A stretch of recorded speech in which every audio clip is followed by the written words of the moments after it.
வணக்கம். மாநில செய்திகள் வாசிப்பவர் வடிவழகி கபிலன்.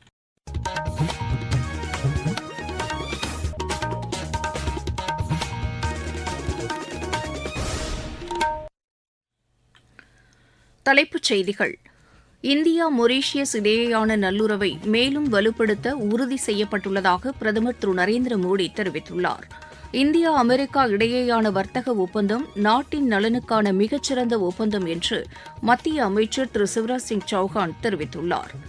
திருப்பதி மண்டபம் இடையேயான ரயில் சேவை வாரத்திற்கு 4 நாட்களாக அதிகரிக்கப்பட்டுள்ளதற்கு பிரதமருக்கும் ரயில்வே அமைச்சருக்கும் தகவல் ஒலிபரப்புத்துறை இணை அமைச்சர் டாக்டர் எல் முருகன் நன்றி தெரிவித்துக் கொண்டுள்ளார்.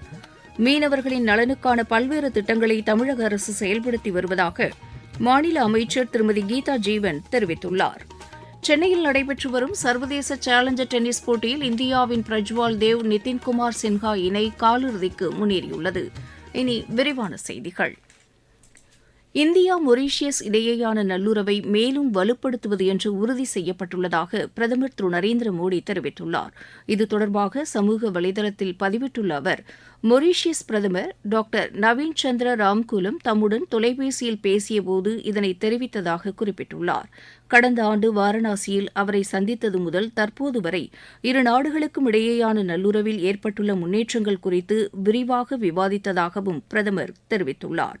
இரு நாடுகளுக்கும் இடையேயான ஒற்றுமை, மக்கள் நலனை அடிப்படையாக கொண்ட உறவுகள், வரலாற்று சிறப்புமிக்க இருதரப்பு உறவுகளை வலுப்படுத்துவது என முடிவு செய்யப்பட்டதாக அவர் அதில் கூறியுள்ளார்.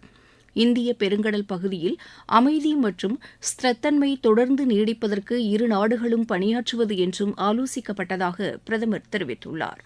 அடுத்த வாரம் செயற்கை நுண்ணறிவு தொழில்நுட்ப உச்சி மாநாட்டுக்கு இந்தியா வரும் திரு ராம்கூலத்தின் வரவை தாம் எதிர்நோக்கி இருப்பதாக திரு நரேந்திர மோடி குறிப்பிட்டுள்ளார். தமிழகத்தின் ரயில்வே திட்டங்களுக்காக வரும் நிதியாண்டிற்கான மத்திய பட்ஜெட்டில் 7,611 கோடி ரூபாய் ஒதுக்கப்பட்டிருப்பதாக ரயில்வே அமைச்சர் திரு அஸ்வினி வைஷ்ணவ் தெரிவித்துள்ளார். சமூக வலைதளத்தில் இதனை பதிவிட்டுள்ள அவர், தமிழக ரயில்வே திட்டங்களுக்கு நிதி ஒதுக்கவில்லை என்று முதலமைச்சர் திரு மு.க. ஸ்டாலினின் குற்றச்சாட்டுகளை மறுத்துள்ளார். தமிழகத்தில் ரயில் கட்டமைப்பு வசதிகளை மேம்படுத்துவதில் மத்திய அரசு உறுதியுடன் உள்ளதாகவும் திரு அஸ்வினி வைஷ்ணவ் அதில் கூறியுள்ளார். இந்தியா அமெரிக்கா இடையேயான வர்த்தக ஒப்பந்தம் நாட்டின் நலனுக்கான மிகச்சிறந்த ஒப்பந்தமாக திகழ்கிறது என்று மத்திய வேளாண் துறை அமைச்சர் திரு சிவராஜ் சிங் சௌஹான் தெரிவித்துள்ளார். உத்தரப்பிரதேச மாநிலம் மதுராவில் செய்தியாளர்களிடம் பேசிய அவர், இந்த ஒப்பந்தத்தில் விவசாயிகளின் நலன்கள் முழுமையாக பாதுகாக்கப்பட்டுள்ளதாக கூறினார். விவசாயிகள், மகளிர் மற்றும் இளைஞர்களின் கனவுகளுக்கு புதிய முன்னேற்றத்தை ஏற்படுத்தும் வகையில் இந்த ஒப்பந்தம் வாய்ப்புகளை அளிக்கும் என்று அவர் குறிப்பிட்டார். இதன் மூலம் அவர்களின் முன்னேற்றம் மற்றும் மேம்பாடு புதிய உச்சத்தை எட்டும் என்றும் திரு சிவராஜ் சிங் சௌஹான் தெரிவித்தார். திருப்பதி ராமநாதபுரம் மாவட்ட மண்டபம் இடையே வாரத்திற்கு 3 நாட்கள் இயக்கப்பட்டு வந்த ரயில் சேவையை 4 நாட்களாக அதிகரிக்க உத்தரவிட்ட பிரதமருக்கும் ரயில்வே அமைச்சருக்கும் தகவல் ஒலிபரப்புத்துறை இணை அமைச்சர் டாக்டர் எல் முருகன் நன்றி தெரிவித்துக் கொண்டுள்ளார். இது தொடர்பாக சமூக வலைதளத்தில் பதிவிட்டுள்ள அவர், பக்தர்கள் மற்றும் சுற்றுலாப் பயணிகளின் தேவையை கருத்தில் கொண்டு கூடுதல் நாட்கள் ரயில் சேவை வழங்க தாம் கடிதம் எழுதியிருந்ததை சுட்டிக்காட்டியுள்ளார். தமிழகத்தில் நரிக்குறவர்களின் நலனுக்காக குடியிருப்பு மற்றும் வீட்டுமனை பட்டாக்களை வழங்க அரசு நடவடிக்கை மேற்கொண்டு வருவதாக மாநில மக்கள் நல்வாழ்வுத்துறை அமைச்சர் திரு மா சுப்பிரமணியன் தெரிவித்துள்ளார். சென்னை கோட்டூர்புரத்தில் 158 குடும்பங்களுக்கு இலவச வீட்டுமனை பட்டாக்களுக்கான ஆணைகளை வழங்கிய பின்னர் செய்தியாளர்களிடம் பேசிய அவர் இதனை தெரிவித்தார். பொருளாதாரத்தில் மிகவும் பின்தங்கிய பழங்குடியின சமூகத்தைச் சேர்ந்த நரிக்குறவர்களுக்கு வாக்குரிமை வழங்க நடவடிக்கை எடுக்கப்பட்டதை அமைச்சர் சுட்டிக்காட்டினார். நீங்கள் கேட்டுக்கொண்டிருப்பது மாநில செய்தி அறிக்கை.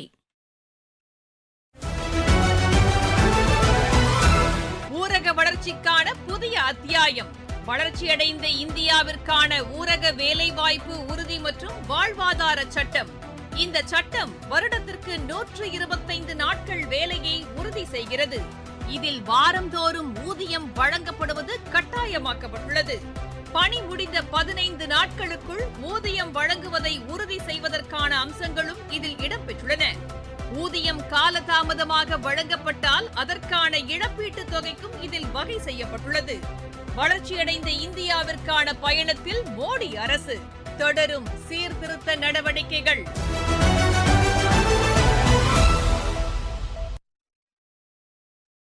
மீனவர்களின் நலனுக்கான பல்வேறு திட்டங்களை தமிழக அரசு செயல்படுத்தி வருவதாக மாநில அமைச்சர் திருமதி கீதா ஜீவன் தெரிவித்துள்ளார்.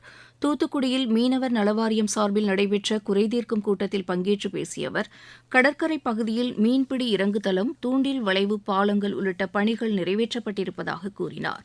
மீன்பிடி தடைக்கால நிவாரணத் தொகை 8000 ரூபாயாக வழங்கப்பட்டு வருவதையும் அவர் சுட்டிக்காட்டினார். மீனவர்களை மிகவும் பிற்படுத்தப்பட்டோர் பட்டியலில் சேர்த்த பின்னர் அவர்களின் குழந்தைகள் கல்வி மற்றும் வேலைவாய்ப்பில் பயன்பெற்று வருவதாக திருமதி கீதா ஜீவன் தெரிவித்தார். தமிழக சட்டப்பேரவைத் தேர்தலுக்கான பிஜேபியின் தேர்தல் அறிக்கை குழு ஆலோசனைக் கூட்டம் சென்னையில் உள்ள கட்சியின் அலுவலகத்தில் நடைபெற்றது.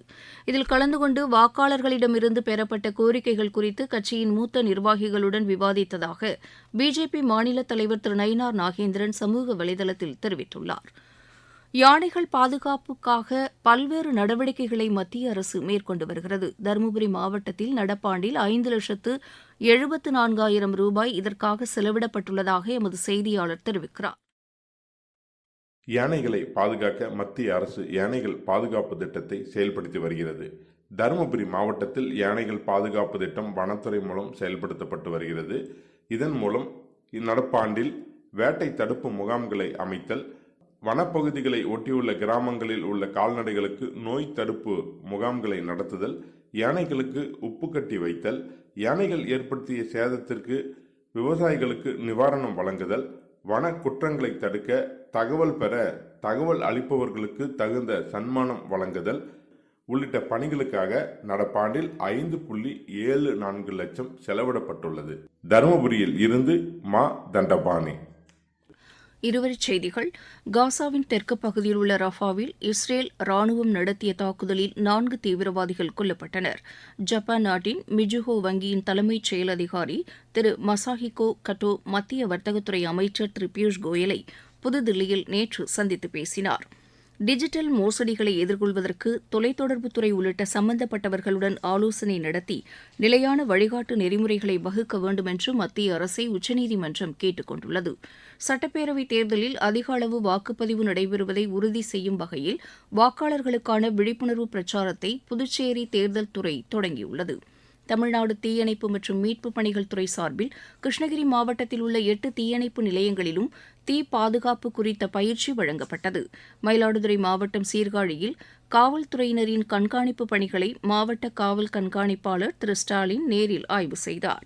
பயிர் பாதுகாப்பு, ஊதிய உயர்வு, மானியக் கடன் தள்ளுபடி உள்ளிட்ட கோரிக்கைகளை வலியுறுத்தி விழுப்புரம் மாவட்ட ஆட்சியர் திரு ஷேக் அப்துல் ரஹ்மானிடம் விவசாயிகள் மனு அளித்தனர். கம்போடியாவில் வேலை வாங்கி தருவதாக கூறி மியான்மருக்கு கடத்திச் செல்லப்பட்ட தூத்துக்குடி மாவட்டத்தைச் சேர்ந்த 3 பேர் ஆட்சியர் திரு இளம் பகவத் மேற்கொண்ட நடவடிக்கையால் மீட்கப்பட்டனர். காஞ்சிபுரம் மாவட்டத்தில் கொத்தடிமை தொழிலாளர் முறை ஒழிப்பு உறுதிமொழியை ஆட்சியர் திருமதி கலைச்செல்வி மோகன் தலைமையில் அலுவலர்கள் எடுத்துக் கொண்டனர். கடலூர் மாவட்டத்தில் சட்டப்பேரவைத் தேர்தல் தொடர்பாக துறை சார்ந்த அலுவலர்களுடன் ஆட்சியர் திரு சிபி ஆதித்ய செந்தில்குமார் தலைமையில் கலந்தாய்வுக் கூட்டம் நடைபெற்றது. விளையாட்டுச் செய்திகள். சென்னையில் நடைபெற்று வரும் சர்வதேச சேலஞ்சர் டென்னிஸ் போட்டியில் இந்தியாவின் பிரஜ்வால் தேவ், நிதின்குமார் சின்ஹா இணை காலிறுதிக்கு முன்னேறியுள்ளது. ஆடவர் இரட்டையர் பிரிவு காலிறுதிக்கு முந்தைய சுற்று ஆட்டத்தில் இந்த இணை 7-6, 6-1 என்ற செட் கணக்கில் ரஷ்யாவின் பார் பிரியூகோவ், லியா சிமாக்கின் இணையை வென்றது. இப்போட்டியின் மற்றொரு ஆட்டத்தில் சசிகுமார் முகுந்த், இங்கிலாந்தின் ஜாய் கிளார்க் இணையும் காலிறுதிக்கு முன்னேறியுள்ளது. சென்னை சர்வதேச டேபிள் டென்னிஸ் போட்டி இன்று தொடங்குகிறது. டேவிஸ் கோப்பை டென்னிஸ் போட்டியின் தகுதிச் சுற்று ஆட்டத்தில் இந்தியா 3-2 என்ற ஆட்டக்கணக்கில் நெதர்லாந்தை வென்றது. உலகக்கோப்பை டுவெண்டி கிரிக்கெட் போட்டியில் இந்தியாவுடன் பாகிஸ்தான் அணி விளையாட அந்நாட்டு அரசு சம்மதம் தெரிவித்துள்ளது. மீண்டும் தலைப்புச் செய்திகள். இந்தியா மொரீஷியஸ் இடையேயான நல்லுறவை மேலும் வலுப்படுத்த உறுதி செய்யப்பட்டுள்ளதாக பிரதமர் திரு நரேந்திர மோடி தெரிவித்துள்ளார். இந்தியா அமெரிக்கா இடையேயான வர்த்தக ஒப்பந்தம் நாட்டின் நலனுக்கான மிகச்சிறந்த ஒப்பந்தம் என்று மத்திய அமைச்சர் திரு சிவராஜ் சிங் சௌஹான் தெரிவித்துள்ளார். திருப்பதி மண்டபம் இடையேயான ரயில் சேவை வாரத்திற்கு 4 நாட்களாக அதிகரிக்கப்பட்டுள்ளதற்கு பிரதமருக்கும் ரயில்வே அமைச்சருக்கும் தகவல் ஒலிபரப்புத்துறை இணையமைச்சர் டாக்டர் எல் முருகன் நன்றி தெரிவித்துக் கொண்டுள்ளார். மீனவர்களின் நலனுக்கான பல்வேறு திட்டங்களை தமிழக அரசு செயல்படுத்தி வருவதாக மாநில அமைச்சர் திருமதி கீதா ஜீவன் கூறியுள்ளார். சென்னை சர்வதேச சேலஞ்சர் டென்னிஸ் போட்டியில் இந்தியாவின் பிரஜ்வால் தேவ், நிதின்குமார் சின்ஹா இணை காலிறுதிக்கு முன்னேறியுள்ளது. செய்தி அறிக்கை நிறைவு பெற்றது.